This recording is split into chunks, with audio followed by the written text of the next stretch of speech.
Tignan nyo ha. Bakit yung iba mga kabataan niya titigas ng mukha? May nabasa kasi ako sa Facebook. Hindi ko alam kung nakita niyo na rin yun. So merong isang bata, merong isang anak.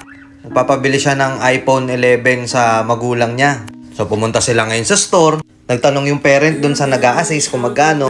Nasa 27,000 something yata. Or basta mahal iPhone Ngayon, itong kabasidad nung magulang. Ang kinikita lang nung tatay, halos 8,000 lang isang buwan. Kasi nagta-tricycle driver. Hindi sila ganung mapera. Kumbaga yung kinikita nila, sakto lang yun para makasurvive at pangtustos sa pag-aaral ng mga anak nila. Wala nang extra.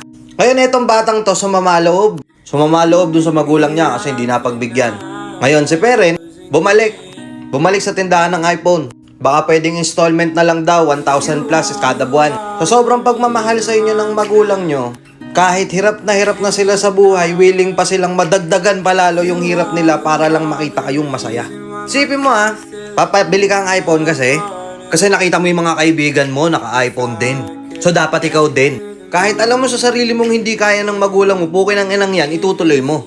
Maswerte yung mga magulang na alam ng mga anak nila kung ano lang yung kapasidad ng mga magulang nila.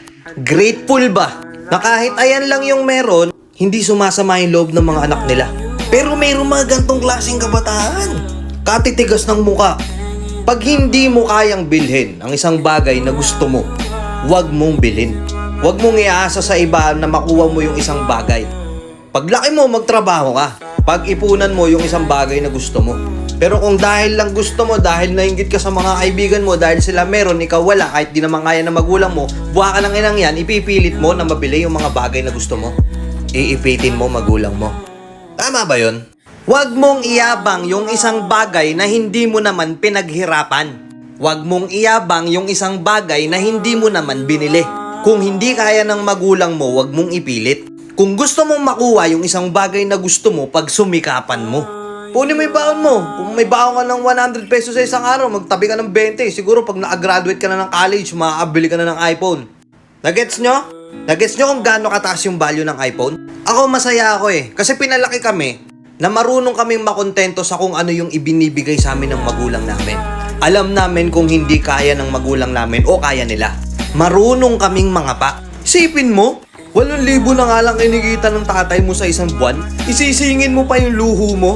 Luho na tawag dyan. Alam ko maraming mga bata may inis sa akin dito. Pero yun yung dapat nyong matutunan sa content na to. Kapain nyo din yung magulang nyo. Kung abot ba ng kapasidad nila yung mga bagay na hinihingi nyo. Oo, gusto nilang makita yung mga ngiti sa mukha nyo. Pero wag nyong gawing dahilan yun para lang makuha yung mga bagay na gusto nyo. Kuha!